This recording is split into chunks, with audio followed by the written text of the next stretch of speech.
Very good evening, everyone. My name is Shubham Singhania, and I'm your mentor for UGC NET Paper 1, Paper 2 Commerce and Management.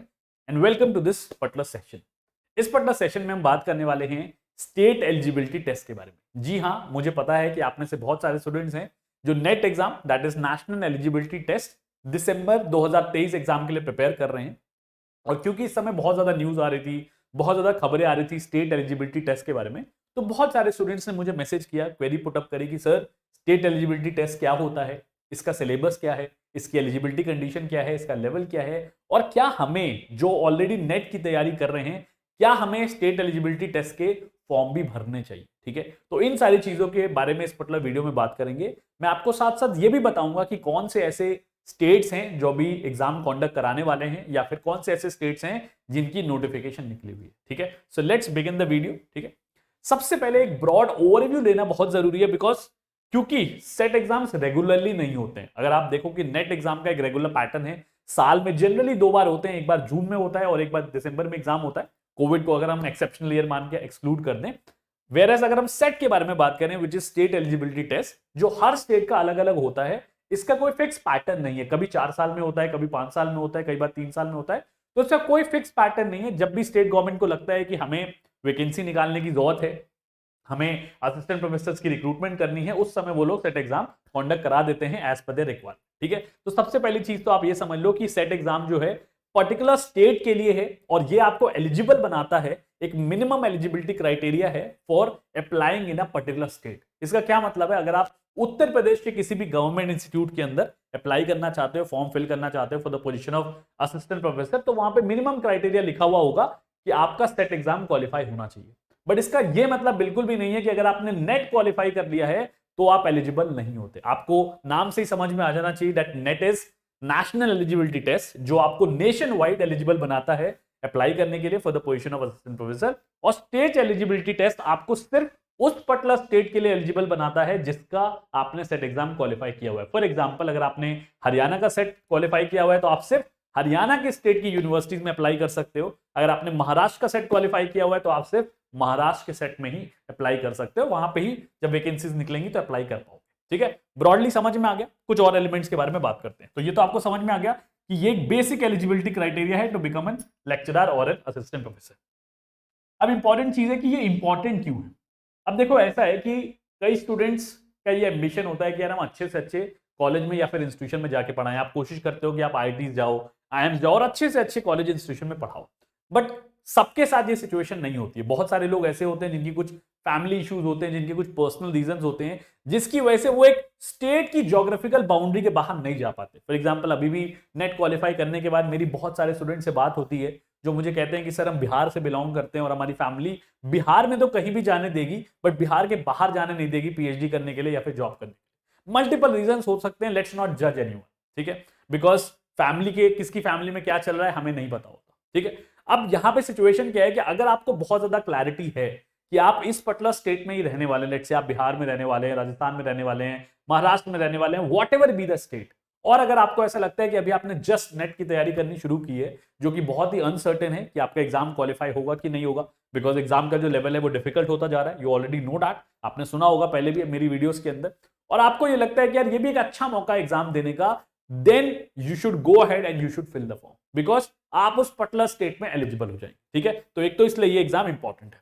अब अगर basic criteria के बारे में बात करें, that who can take the SET exam, तो कोई भी इंडियन नेशनल, ठीक है, जिनकी पोस्ट ग्रेजुएशन चल रही है या फिर कंप्लीट हो चुकी है और मिनिमम 55% उनके बन रहे हैं, this is for the unreserve category. Of course reserve category के अंदर 50% हो जाता है, 5% की रिलैक्सेशन मिल जाती है।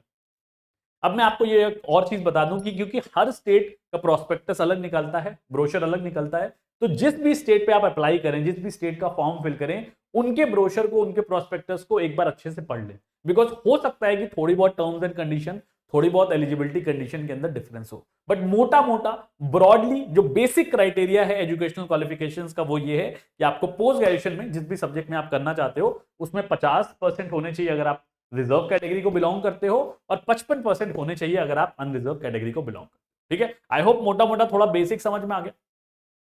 आगे चलते हैं, कुछ और एलिमेंट्स के बारे में जानते हैं। सिलेबस। अब आप नेट का एग्जाम तो प्रिपेयर कर ही रहे हो, you guys are already preparing for the UGC NET exam.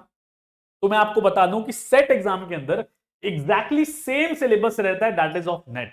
तो ये कितनी अच्छी बात है, ठीक है, खुशी की बात है कि आपका सिलेबस क्योंकि सेम है तो आपको एडिशनली कुछ मेहनत नहीं करनी पड़ेगी, आपको सिर्फ एक फॉर्म भरना पड़ेगा, जो भी उसकी एप्लीकेशन फीस होगी वो भरनी पड़ेगी, ठीक है, एंड आप सेम सिलेबस प्रिपेयर करके जाके एग्जाम में बैठ सकते हैं, ठीक है। दूसरा बात करते हैं लेवल ऑफ एग्जामिनेशन। स्टूडेंट्स के दिमाग में होता है कि सर लेवल कैसा होता है, तो मैं आपको बता दूं कि जो लेवल होगा वो स्लाइटली लोअर देन नेट होगा।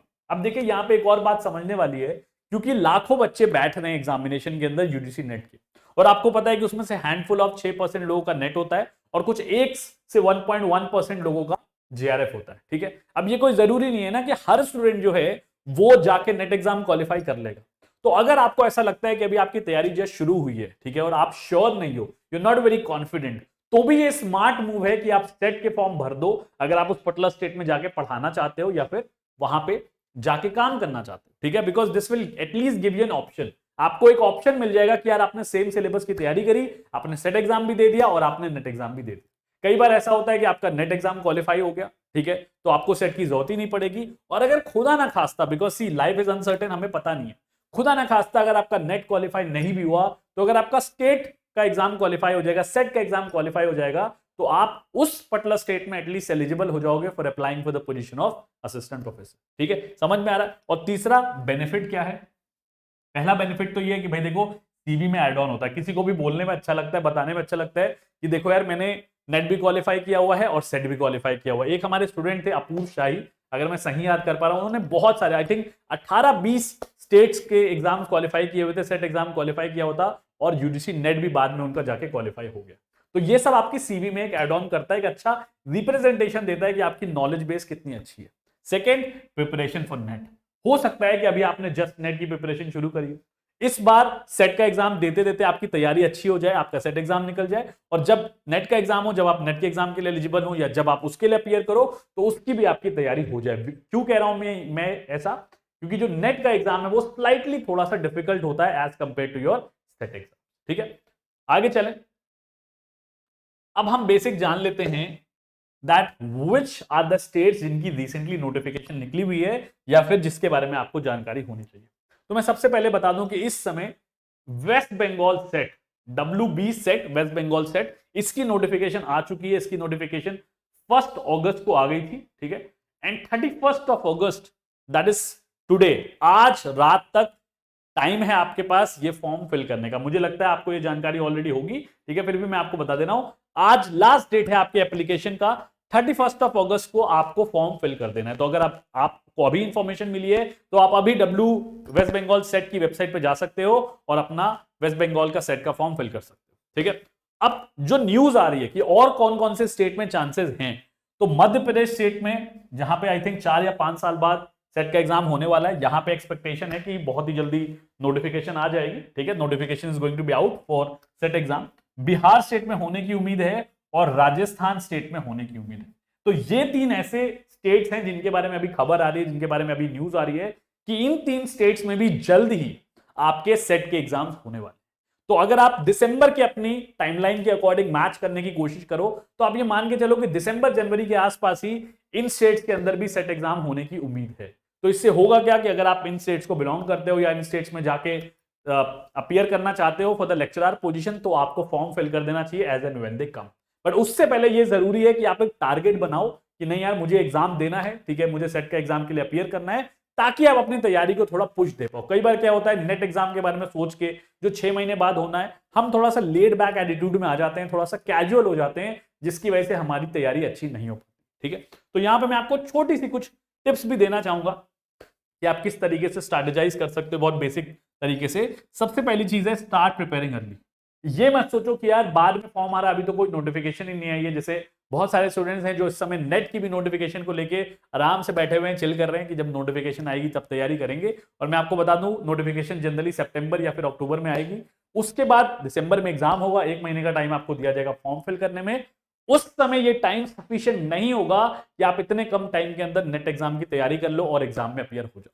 Same is the case with set exam also. अगर आप सेट एग्जाम में अपीयर करना चाहते हो कि ये थोड़ा सा नेट एग्जाम से इजी है, तब भी आप ये मान के चलो कि आपको 6 मंथ्स का टाइम शॉर्ट देना ही पड़ेगा for successful completion of the UGC NET exam as well as state based exam. कम से कम 6 महीने का टाइम आपको लगेगा ही लगेगा, ठीक है। सेकेंड एस्पेक्ट क्या है, अगर आप इस समय मास्टर्स कर रहे हो, अभी मैं बहुत सारे स्टूडेंट से इंटरेक्ट कर रहा था, उनके इंटरव्यू भी लिए, तो मैंने ये समझा कि कुछ ऐसे स्टूडेंट्स हैं जो बहुत अच्छे से अपनी मास्टर्स की स्टडीज को, मास्टर्स के एग्जाम को और अपने यूजीसी नेट एग्जाम को या फिर सेट एग्जाम को बैलेंस आउट कर लेते हैं। क्या मतलब है, जो भी सब्जेक्ट्स आपके पास कॉमन है इस सेमेस्टर के अंदर, लेट से इस समय आप एमकॉम कर रहे हो और एमकॉम के फर्स्ट सेमेस्टर में हो, सेकंड सेमेस्टर में हो, तो जो भी उनके कॉमन सब्जेक्ट्स हैं जो आपके यूजीसी नेट में आते हैं, वो आप अपने क्लासरूम में कवर कर लो, ठीक है। क्लासरूम में पढ़ लो, जो भी आपके टीचर्स पढ़ा रहे हैं, जो भी गाइडेंस दे रहे हैं वो, और उसके सिवाय जो सब्जेक्ट है वो आप अपनी क्लास खत्म होने के बाद, जब आपका कॉलेज खत्म हो जाता है शाम को, उसके बाद आप उन सब्जेक्ट्स पे टाइम लगा सकते हो। तो इससे होगा क्या, आपके कॉलेज के एग्जाम भी सफर नहीं करेंगे और आपकी तैयारी भी हो जाएगी, ठीक है। तो आप दोनों को बैलेंस आउट करके तैयारी कर सकते हो। और थर्ड एस्पेक्ट क्या है कि जब भी आप किसी भी स्टेट के सेट एग्जाम की तैयारी करो, क्योंकि आप तैयारी सेट एग्जाम की कर रहे हो वेस्ट बंगाल की और पेपर आप देख रहे हो नेट एग्जाम का, उससे फायदा नहीं मिलेगा, ठीक है, क्योंकि थोड़ा बहुत लेवल समझना, टाइप ऑफ क्वेश्चन समझना जरूरी है। तो जिस भी पर्टिकुलर स्टेट के सेट एग्जाम को देने की आप कोशिश करो, प्लानिंग करो, उसके पहले मैं आपको सजेस्ट करूंगा कि आप पिछले 2-3 साल के जितने भी अवेलेबल होते हैं, क्योंकि रेगुलर नहीं होता है एग्जाम सेट का हर स्टेट का, तो हो सकता है आपको क्वेश्चन पेपर ना मिल पाए या ज्यादा क्वेश्चन पेपर ना मिल पाए, बट जितने भी आपको क्वेश्चन पेपर मिल रहे हैं उनको निकाल के एक बार चेक करना जरूरी है, ताकि आपको पता चल जाए कि इस पर्टिकुलर सेट एग्जाम में किस लेवल के क्वेश्चंस आते हैं, किस टाइप के क्वेश्चंस आते हैं, ठीक है। तो ये एक छोटी सी वीडियो थी जो मैं आपके लिए बनाना चाहता था, आपसे बातचीत करना चाहता था, ठीक है। आई होप इस वीडियो से आपको सफिशिएंट ज्ञान मिल गया होगा, सफिशिएंट हेल्प मिल गई होगी, सफिशिएंट इन्फॉर्मेशन मिल गई होगी। और अगर आप सच में अप्लाई करना चाहते हो तो जैसे मैंने कहा, वेस्ट बंगाल सेट का एग्जाम ओपन है, आज लास्ट डेट है एप्लीकेशन फॉर्म फिल करने की। अगर आपको थोड़ा सा भी मन है कि मैं वेस्ट बंगाल में जाके पढ़ाऊं, लेक्चरर बनूं वहां पे, तो आप फॉर्म फिल कर सकते हैं, ठीक है। That was all for today. Take very good care of yourself. अगर वीडियो पसंद आई हो तो वीडियो को लाइक कर दीजिएगा, चैनल को सब्सक्राइब कर दीजिएगा। और अगर आपको लगता है कि मेरा पढ़ाया हुआ आपको पसंद आता है, आपको मेरे लाइव सेशंस पसंद आते हैं, हरनीत सर के लाइव सेशंस पसंद आते हैं, तो आप हमारी वेबसाइट पे विजिट कर सकते हैं www.anujindal.in, और आप हमें कॉल भी कर सकते हैं ऑन द नंबर, मैं नंबर एक बार लिख देता हूं, 9999466225। ये हमारे काउंसलर्स का नंबर है, आप इस नंबर पे कॉल कर सकते हो और हमारे काउंसलर से बात कर सकते हो। They are going to guide you completely, ठीक है। तो ये एक नंबर हो गया, आप इस पे कॉल कर सकते हो, ठीक है। Take very good care of yourself, God bless you and keep preparing for your examination. Thank you, God bless you.